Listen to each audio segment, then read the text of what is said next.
doctor, una preguntita. La recuperación sería el día jueves 12 de septiembre. ¿El 13 tienen ustedes? Ya, jueves 12 de septiembre. Sí, jueves 12 de septiembre a las 2 de la tarde. Pues yo tengo consultas normales en la mañana y me quedo de largo, ¿no? No hay problema. ¿Ya? Bueno, entonces aclarado eso, avancemos. Le mencionaba de que vamos a desarrollar la parte de emergencia y yo creo que empecemos, ahora que estamos todos concentrados en un tema que es muy importante, que es el síndrome isquémico coronario agudo. SICA, SSA, infartos le llamamos la mayoría, ¿no? Pero el infarto, recordemos, es un evento ya final. El infarto ya es un evento, es la culminación de todo este proceso, de esta emergencia, ¿no? Quiero que veamos algo previo a ello.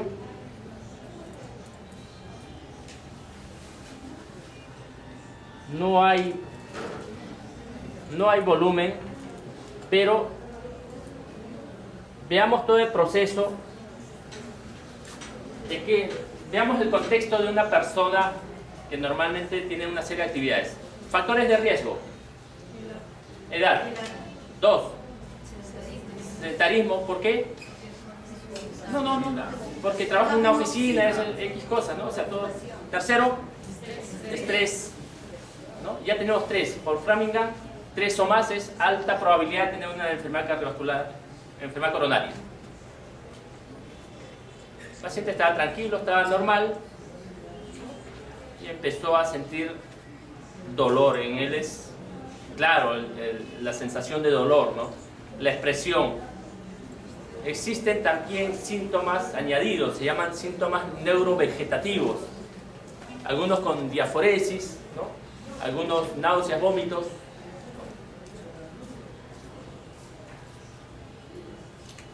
Y tenemos muchas fotos cuando queremos ver infarto, ¿no es cierto?, con la mano en el pecho y lo retrata muy bien, ¿no? ¿Cómo se llama el autor? El actor Hopkins, ¿no? Sí.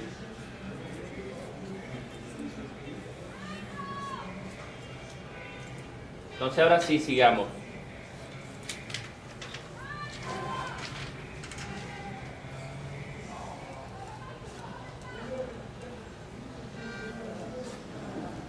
Esto es lo que es el síndrome isquémico coronario agudo, ¿no? Bajo el contexto de una persona que tiene múltiples factores de riesgo, bajo el contexto de que una persona está expuesto, ¿no?, puede tener un accidente. Y el accidente cardiovascular, la emergencia cardiovascular es el síndrome isquémico coronario agudo, ¿no? Como texto, por definición, es la expresión clínica, ¿no?, de un espectro continuo y dinámico. No es que sea estático. Ocurrió el infarto o el dolor torácico o como lo quieran llamar, que salió un electrocardiograma alterado, allá tiene. No, es continuo, es dinámico, significa que existen cambios. Yo no me puedo quedar contento con un solo examen auxiliar, no me puedo quedar contento con el aparente diagnóstico de un solo examen, ¿no? Todo eso debido a isquemia miocárdica y que provoca un desbalance entre lo que se ofrece de oxígeno y lo que se necesita, ¿no? Primordialmente secundario a la inestabilidad y o rotura de una placa de ateroma vulnerable y la formación de un trombo intracoronario. Eso es SICA. Entonces, si viene un paciente de 30 años con dolor torácico, agarrándose tal como viene, tal como se vio en el pequeño video, le dice que le duele el pecho, está diaforético, sacan exámenes, una serie, hay alteración electrocardiográfica, ¿no?, hay biomarcador elevado. ¿Usted diría que presentó SICA o presenta SICA? ¿Cuál es el contexto? ¿Quién es la persona? Entonces tenemos que ver primero la historia clínica, el examen físico, o sea, y pensemos en este joven que después de haber estado consumiendo alcohol y para poder seguir consumiendo alcohol se fue al baño y no sabes después qué consumió. Hizo vasoespasmo. O sea, el déficit de oxígeno al miocardio fue porque se formó un trombo, se rompió una placa, ¿no?, y eso no permite el pase de la sangre, o es que hizo un colapso, un espasmo. En conclusión, ¿qué cosa es SICA? es este contexto. Entonces, cuando vayamos así, no tiene Zika ese paciente. El paciente joven de 30 que les hablo y que consumió cocaína, ¿no?, hace vasoespasmo, eso no es Zika. O sea, tiene todas las características. Ha hecho infarto en miocardio, pero no es un infarto primario, no es un infarto producto de un Zika. Es un infarto producto de un vasoespasmo, ¿no? Entonces, reitero, cuando uno va y empieza, lo antiagrega, lo anticoagula, le pone todo, lo pone a cuidados intensivos y le da los medicamentos y como está taquicárdico le da un beta bloqueador y le provoca mayor espasmo y el paciente se complica peor, cuando el tratamiento es diferente en este caso. Entonces, reitero, por definición, tengamos presente siempre eso. Zika es este contexto, una placa teromatosa, se fisura, se erosiona, se rompe, se expone a la sangre y los mecanismos de defensa, plaquetas, hacen que se forme un trombo y eso obstruye, no pasa sangre, ese sufrimiento, esa isquemia y esa muerte de células provocan cambios iónicos y en el aparatito que Eindhoven descubrió, ¿no es cierto?, creo, se trazan el electrocardiograma y vamos a ver que existe variación. Obviamente, el sodio, el potasio se alteró, el magnesio salió, el cloro salió para un lado, a otro lado. Esas variaciones. Y como la célula está muriendo, ¿no?, algunas están atontadas, otras están muriendo, y no es que de golpe mueran las miles de células, va muriendo poco a poco, va avanzando esa muerte.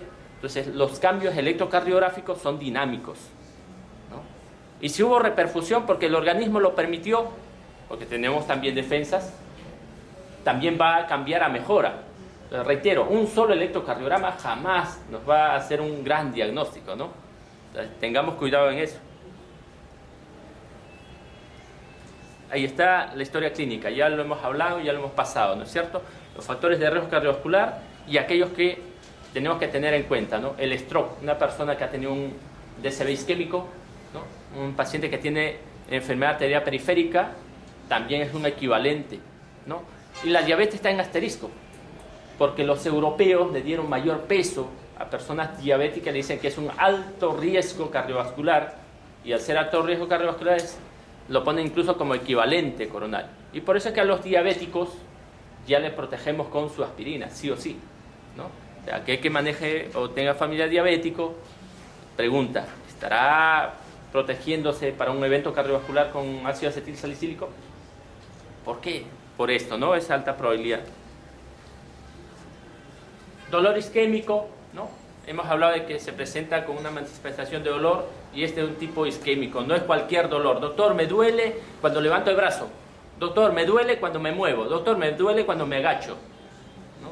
Doctor, me viene una punzada y son 10 segundos y de ahí se va. Y vengo preocupado. Y encima se me irradia el brazo, nos dice.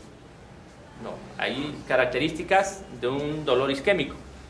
Y a eso le llamamos angina. Y es típico, ¿no?, cuando la molestia precordial es característica, y vamos a ver qué es característico, ¿no?, es provocar el ejercicio de estrés emocional y mejora con el reposo o con la administración de disolvida sublingual, nitroglicerina, nitratos.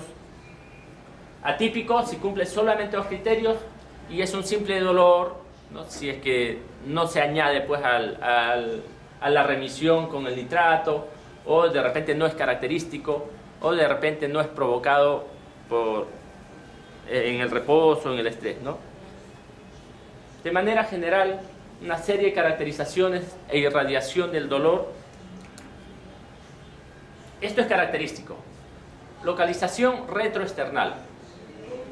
No es precordial como característico, es retroesternal, ¿no? Cuando uno se sugestiona, va y dice, me duele el corazón, y se agarra el pecho. El tipo hincada y se irradia, ¿no? Es joven, no tiene factores de riesgo cardiovascular. Tranquilos, calmados, tampoco les sometemos a mayor estrés, porque si nos veis la cara de asustados, el paciente peor, pues más taquicardia, más isquemia. Entonces, nosotros tenemos que conocer esto. Opresivo, ¿no?, algunos pesadez, y un buen grupo, y más adultos mayores, no saben describirlo. No, doctor, ahí me molesta, y le llamamos disconfort, ¿no?, como un disconfort.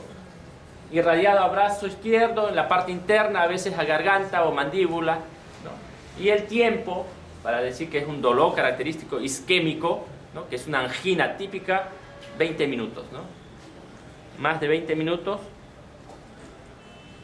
Y ahí recién podemos tener una característica de Zika. Hemos hablado del dolor, hemos hablado solamente de un tema.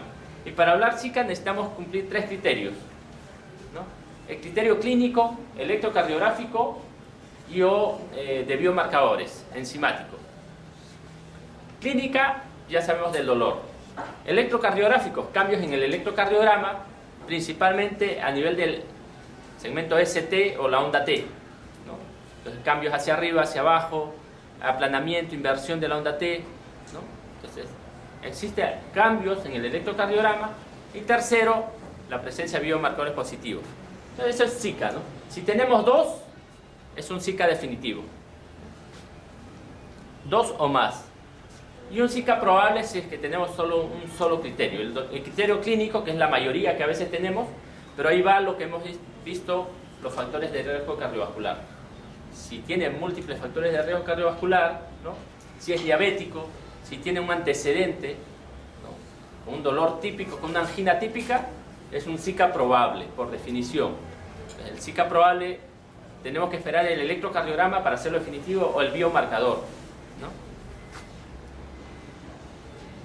Hemos hablado bastante de esto, ¿no? La placa ateromatosa, el CAP. Esta capa, que es bastante delgada, a eso le llamamos la capa fibrosa. Al ser bastante delgada, está mucho más expuesta a lesionarse.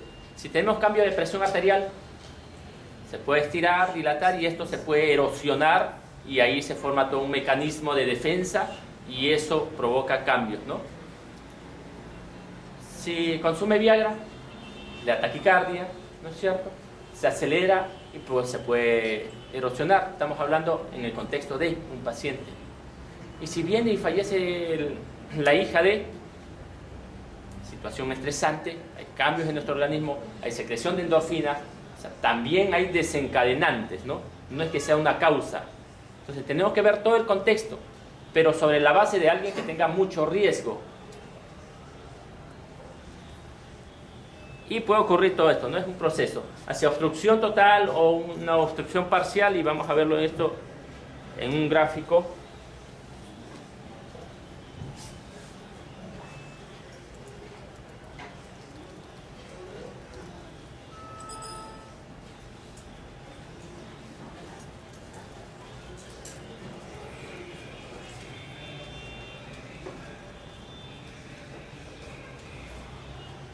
Esta capa bastante gruesa, ¿no? Esto nos da, pues, cuando una persona camina o hace ejercicio y siente las molestias típicas, pero en el reposo calma y probablemente no se forme el trombo porque no se puede romper, es bien difícil, las anginas estables, ¿no? Pero el inestable está acá. Una angina inestable se forma, se erosiona, se rompe, se forma un trombo o en su defecto, ¿no? Se llega a ocluir y ya estamos frente a un Zika con ST elevado, que es la característica electrocardiográfica. Presentación, el disconfort en manera general o el dolor torácico. Síndrome coronario va a ser, ¿no? ¿Hemos hecho hasta ahí algún examen para decir que tiene Zika? Nada, no hemos hecho nada. Entonces es imposible decir, doctor, me falta el electrocardiograma para decirle que tiene este paciente con un Zika probable, ¿no? O sea, no necesitamos nada, simplemente hacer exámenes clínicos, ¿no? En la anamnesis, y con eso avanzamos. Y después en el electrocardiograma podemos definir si es ST elevado o no elevado, y con los exámenes sanguíneos recién si es infarto o no es infarto. La obstrucción parcial, ST no elevado, como en este caso. La obstrucción total, ST elevado, ¿no? Los exámenes auxiliares, el electrocardiograma, y de ello, ¿cuánto es el tiempo desde que el paciente ingresa a la emergencia y se debe sacar un electrocardiograma? ¿Cuánto de plazo tenemos? 10 minutos, ¿no es cierto? En 10 minutos tenemos que tener electrocardiograma. Significa de que ya tenemos el apellido de nuestro Zika, ¿no es cierto? O sea, tenemos un Zika ST elevado o no elevado, porque ese es el electro nos sirve para ello, ¿no? Ahora, ¿es un Zika probable o un Zika definitivo? También ya nos va a diferenciar, ¿no? Si no tiene electrocardiográfico, un Zika ST no elevado probable porque el electro está normal. Probable, ¿por qué? Porque todavía sigue con la clínica, o sea, es un Zika. ¿Qué es lo que me faltaría complementar con el examen auxiliar? ¿No? 2 a 8% de pacientes con infarto terminan con un electrocardiograma en un inicio normal, ¿no? Hasta 20% de los pacientes con dolor torácico, ¿no?, que después van a ser Zika en las emergencias, tienen electros hasta normales y se entra en el grupo del ST no elevado, ¿no? Así que no necesariamente tener electro normal es que, señor, usted no tiene nada, se va a la casa, ¿no? Es continuo y dinámico, recuerden. 10 minutos de tiempo para realizar el electrocardiograma, y si no es diagnóstico hasta ese momento, hay que repetirlo 5 o 10 minutos, o la otra posibilidad de repetirlo es cuando tenga algún cambio. Vino por dolor, ahora ya no tiene dolor, ¿no? Saca otro electrocardiograma con dolor y sin dolor. Como es un cambio dinámico, es sufrimiento de miocitos, muerte de miocitos, ¿no?, tiene que haber alteraciones electrocardiográficas. Pero si con dolor y sin dolor no tiene nada, ¿no?, o sea, se va alejando la probabilidad de que sea un evento coronario, un Zika, ¿no? Todavía no elimina, si es que sacas el examen auxiliar en el tiempo determinado y no tienes criterios, ¿no? Electrocardiográfico normal, biomarcador normal, el dolor. Y tu estratificación de riesgo te dice es de baja probabilidad. Conclusión, lo puedo observar, lo puedo mandar a casa y después que venga con el especialista y se hace procedimientos especiales. O si tenemos la posibilidad, hacemos la prueba de esfuerzo ya y determinamos si eso no es. O sea, hay otros procedimientos. Si el electrocardiograma me sale alterado en el lado derecho, ¿no? En la cara inferior, perdón, ¿no?, 2, 3 y ABF del electrocardiograma, tengo que tener cuidado porque la cara inferior es irrigada generalmente por una rama en la coronaria derecha, ¿no? Y si fuese un infarto del lado derecho, tengo que pensarlo cuando tengo alteraciones en cara inferior, hay que sacar el electrocardiograma en cara derecha. Hay que hacer, ¿no?, D2R, D3R, D4R, o sea, lo que se hace en el lado izquierdo para sacar los chupones se coloca al lado derecho, ¿no? Y el trazado nos va a dar B1, B2, B3 derecho, ¿no? Al menos vamos a tener B2 y hasta B3 del lado derecho, B4 del lado derecho. Y allí vamos a poder determinar si tiene el ST elevado o no, si es un infarto del corazón del lado derecho. ¿Por qué es importante? Porque el lado izquierdo tiene mayor masa muscular, porque tiene que bombear a todo el cuerpo, ¿no es cierto? Y el lado derecho tiene menor masa muscular, porque los pulmones están cerca. Y segundo, está tan preparado que el lado izquierdo maneja más presiones, ¿no?, para los bombeos, y el lado derecho recepciona volúmenes.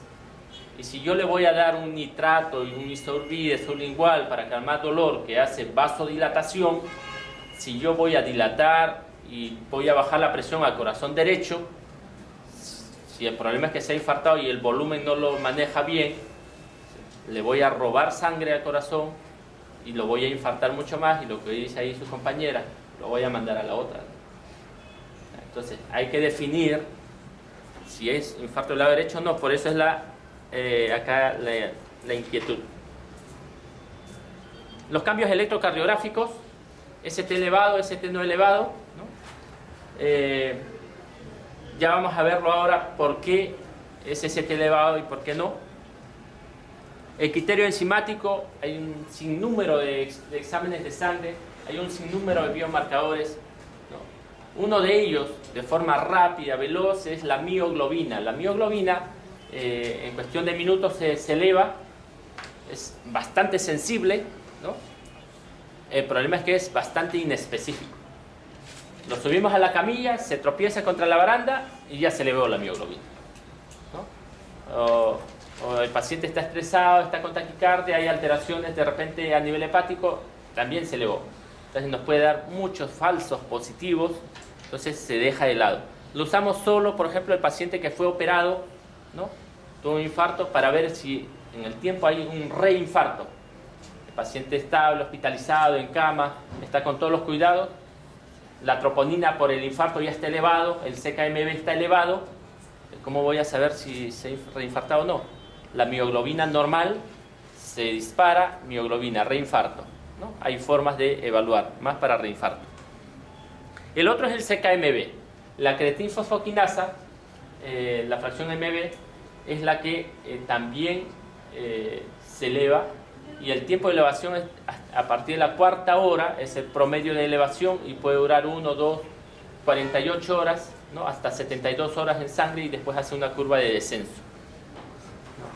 Y el tercero, repito, la elevación mayor es a la cuarta hora, ¿no?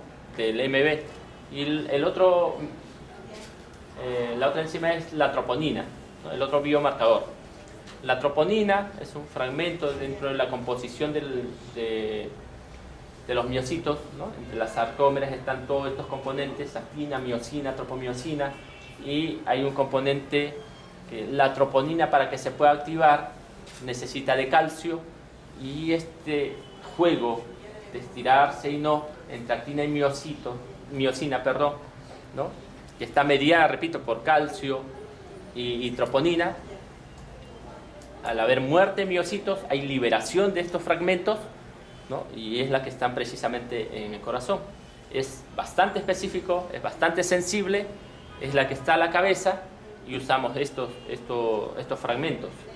Troponina, a partir de cuarta a sexta hora se eleva también y desaparece en el tiempo mucho más de una semana. ¿Alguien sabe cuánto dura? 2 semanas. ¿Cuál de las troponinas? Hay 3: troponina C, troponina I, troponina T. 14 días la troponina T. La troponina I, ¿no? Que lo utilizamos más, que es mucho más específico, lo utilizamos en pacientes con insuficiencia renal, porque la troponina T se puede todavía mantener en el tiempo con insuficiencia renal y nos puede confundir. La troponina I no. Entonces dura 10 días. ¿Ya? Entonces, ¿qué fragmento de troponina utilizamos en pacientes con insuficiencia renal? Troponina I, ¿no es cierto? Si llevo 2 semanas de que se infartó en la provincia y yo lo traje para acá, quiero saber, ¿se infartó o no se infartó en este tiempo? O es que él ya se infartó hace años. Llevo 13 días. Podría dosarle quizás troponina T, que es el que tiene más tiempo, ¿no? Nos sirve un poco para ello.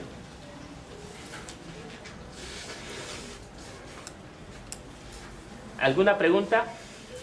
Doctor, en los pacientes que vienen en emergencia y no quiere descartar un cita y ya tienen el antecedente de insuficiencia renal, de por sí, ¿hasta cuánto? O sea, lo que yo sé es que normalmente en ellos, por la procuración y todo eso, la troponina puede salir elevada en los pacientes de por sí. Claro. Entonces, ¿a partir de qué valor yo podría, el punto de corte, decir, esto ya no es normal? A ver, hay un término que se utiliza que se llama troponinitis. A veces te vivimos asustados por la elevación de troponina y uno dice, viene con un dolor torácico, pero no termina siendo ni característico, ¿no? Hemos hablado de las características. Vemos de que simplemente es un dolor torácico, pero encuentras el electrocardiograma igual y para mala suerte tiene alteraciones porque es mayor, tiene hipertrofia ventricular, ¿no? Ha tenido un DCB y el electro sale todo alterado. Dice, no, pues troponina elevada, paciente infartado. Pero no, pues, paciente con insuficiencias, con patologías crónicas o terminales, se mantiene en el tiempo, la depuración se demora y puede haber elevación de troponina. Uno, conocer el basal, y como es dinámico, lo que tenemos que hacer es evaluar una curva de ascenso y descenso, ¿no? Entonces, en el MB, ¿no? Los valores del CKMB al inicio, 17, ¿no? De unidades internacionales, ¿no? Por decir, 17. En este caso MB es en miligramos o unidades, bueno, al margen de los números. 17, el punto de corte es 25. Con el primero no va a ser diagnóstico, pero si lo saco 2 horas después, porque llegó el paciente a las 3 horas, ya está en 40, ¿no? Hay un cambio. Pero si después me sale 17, 17, 17, no hay una curva. Pero si sale 40, 50, 70, 110, 80, ¿no? 30, ¿no? Y se queda en 20, me hizo una curva. Esa curva me hace diagnóstico, ¿no? Lo mismo con la troponina. Si encuentra un valor elevado de la troponina, pues veamos las otras características. O sea, no se hace diagnóstico solo con un criterio, ¿no? Y veamos el criterio electrocardiográfico, no lo tienes. Veamos el criterio clínico, no lo tienes. Entonces, haz la curva. Entonces, haciendo exámenes seguidos, al margen del valor basal, porque tendrías que saber el basal, el primero, podrías tú llegar al diagnóstico. Con un solo examen, con un solo valor, no. Ahora, ¿cuáles son los rangos? Cada laboratorio va variando, es de 0.01, hay unos que dicen de 0.2, hay otros no, a partir de 1 ya es positivo. Entonces, el laboratorio nos va a dar el rango. Así que no nos preocupamos en números específicos, ¿no? Pero ya veamos cuáles, conozcamos nuestros laboratorios y ellos nos va a decir, no, el valor normal es de menor de 0.01 para nuestro hospital. Ahí, tengo 0.7, ya está elevado, ¿no? Porque es 0.01. Hay que ir viendo los parámetros. Hay otros exámenes también. Y para continuar con el diagnóstico, hablamos de la prueba de esfuerzo, ¿no? Hablamos del ecocardiograma para definir alteraciones en la motilidad y también de los exámenes tipo test de perfusión miocárdica o cateterismo. Sí. Ya, listo, 4 y medio.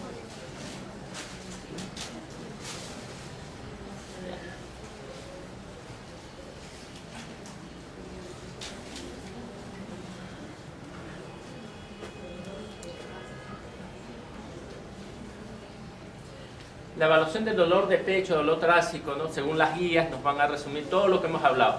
Un paciente con dolor de pecho tipo isquémico, la meta a sacar el electrocardiograma, 10 minutos, ¿no? Y allí ya con las características clínicas más un electrocardiograma, repito, clínicamente ya podemos decir tiene un Zika, ¿no? Y en el manejo de Zika, dentro del manejo de Zika, esta es la parte inicial, tenemos que ir... Lo que clásicamente alguna vez escuchamos, el MONA, ¿no? Morfina, oxígeno, nitrato, aspirina, ¿no? Pero hay estudios y hay evidencia de que, por ejemplo, la morfina, ¿no? En pacientes con angina inestable podría ser contraproducente, ¿no? Podría incluso elevar, según algunos estudios, la mortalidad. Conclusión, tenemos que individualizar a cada paciente. Recordemos con el tema de morfina, hace vasodilatación, efectos adversos múltiples, ¿no? Así es que si tenemos infarto del corazón derecho, si tenemos alteraciones electrocardiográficas en 2-3 ABF, significa cara inferior, ojo, cuidado, no vaya a ser corazón derecho, porque la morfina hace vasodilatación a hipotensión, y si lo llevo a hipotensión, mi paciente se muere. Tenemos que darle al contrario, le pongo 2 vías, le pongo líquido y agua, y el paciente sobrevive, ¿no? Entonces, hipotensión, eso es morfina. Oxígeno, ¿no? A todos sin excepción, si tienen saturación menos de 94%, sí o sí indicado, hasta obtener saturación mayor de 94%. Entonces, si el paciente llega con una saturación de 98%, tranquilo, le ponemos su cánula inicial, saturamos, evaluamos, y no debe exceder de 3 a 6 horas la administración de oxígeno, porque ya no hay mayor evidencia de mejora. No hay que dejarlo 1 día, 2 días, 3 días con oxígeno a un paciente con dolor torácico. Si tiene saturación, más aún, no teníamos por qué. Nitratos, nitroglicerina, vasodilatador. En este caso sí la indicación es 1B, sí o sí tenemos que dar. Ayuda un poco a mejorar la perfusión, pero principalmente el objetivo es calmar dolor, ¿no? Calmar dolor, ¿no? Y con eso disminuimos grados de estrés, ansiedad, ¿no? Y nos ayuda. La aspirina es un antiagregante plaquetario que también disminuye mortalidad, ¿no? Sí o sí le damos como terapia 325 miligramos, ¿no? Como dosis de 162 a 325, o sea, media tableta de 500 miligramos, aceptable. Algunos dan ya 500 miligramos. Idealmente, para que actúe rápido por mucosa sublingual que tiene buena absorción, masticado, sin cubierta entérica, ¿no? Se puede dar. Y la de mantenimiento sí es en promedio 100 miligramos. Eso es lo que es la parte inicial. Valoramos el electrocardiograma, 12 derivaciones, no un trazado ¿no? Y ahí ya vamos a ver, fuertemente sospechoso para isquemia, ¿no? ST no elevado, depresión de ST, inversión de la onda T, o de repente un electro normal, ¿no? Hacia el otro extremo, normal, ¿no? O no hace diagnóstico. Y en el centro, si existe elevación del segmento ST, o de repente hay un bloqueo de rama izquierda nuevo. Allí ya estamos hablando de varios eventos, la posibilidad de un ST no elevado, un ST elevado. Y acá la línea está en que si tendríamos un ST no elevado, estratificación, ¿no? Y dentro de la estratificación ver si es bajo riesgo, riesgo intermedio, riesgo alto, y si es riesgo alto, procedimientos, cateterismo cardíaco, procedimiento y uso de medicación, que está, en las guías están, inhibidores de los receptores de glicoproteína 2B3A, son aspirina, por ejemplo, es un antiagregante. Hay otro que se llama clopidogrel, pero hay otro que es también potente, endovenoso, que bloquea ya a nivel del receptor de adhesión y agregación plaquetaria, que es este que les hablé, la glicoproteína, el inhibidor de la glicoproteína 2B3A.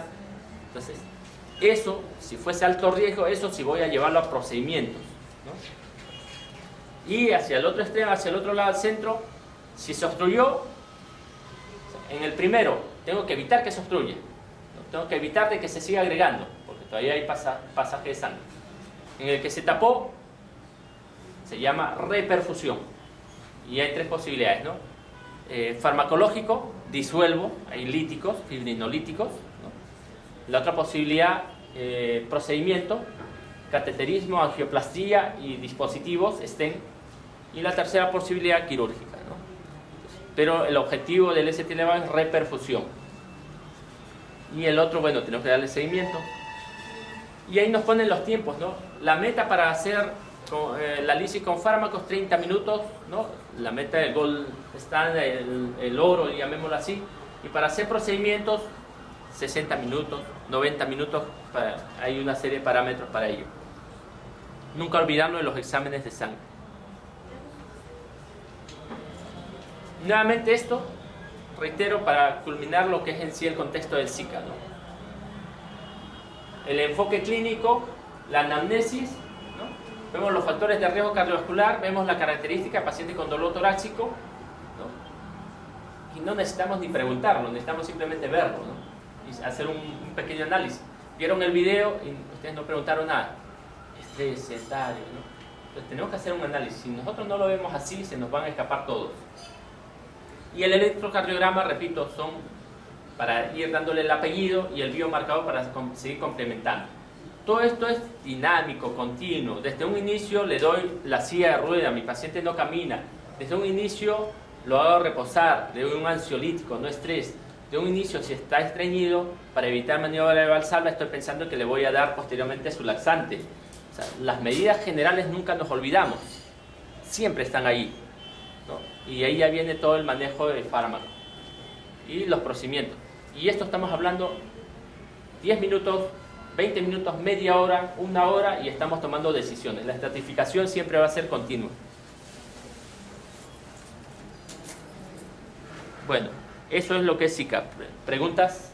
Doctor, una pregunta. ¿Qué hay con dos preguntas? Sería una, clopidogrel versus ticagrelor en antiagregación plaquetaria, y segunda, ¿qué se hace con aquellos pacientes que, porque es comúnmente ver una emergencia que llegan tomando aspirina todos los días, ¿no?